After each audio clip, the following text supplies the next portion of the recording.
So hello viewers, welcome to my new blog. তো আজকে অনেক দিন ধরে বৃষ্টি হইতেছে, ঘর থেকে বাইরে যাইতেছে না। তো আজকে একটু প্ল্যান করছি সাইবা মন্দিরে যাবো, কারণ সাইবা মন্দিরে 8 তারিখ থেকে উৎসব আরম্ভ হয়েছে সাইবা মন্দিরের। আর আজকে হয়েছে 9 তারিখ, কালকে 10 তারিখ মহাপ্রসাদ দিব। তারপর 11 তারিখ সকালবেলা নগর কীর্তন হয়ে সেরা উৎসবের সমাপ্তি হইব। তো এই দেখো, এটা হচ্ছে মাইসোরা মানে হসপিটাল আর কি।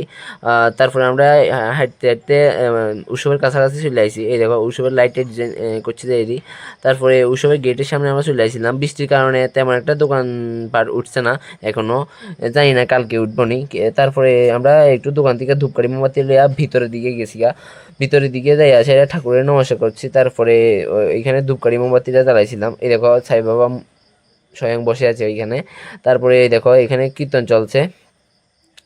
তারপরে মোমবাতিগুলো লাগানোর পরে আমরা একটু কীর্তন শুনছিলাম বইয়া বইয়া। তো এই কীর্তন শুনলে পরে একটু বাইরে গেছিলাম, বাইরে যেয়ে টিফিন টিফিন খাইছি, তারপরে চলে আইছি। তো সবাইয়ের আমন্ত্রণ রয়েছে কালকে 10 তারিখ 2025 জুলাই মাস। তোমরা সবাই সাইবা মন্দিরে মহাপ্রসাদ খাইতে আইও। লোকেশনটা হয়েছে বিলোনিয়া মাইসরা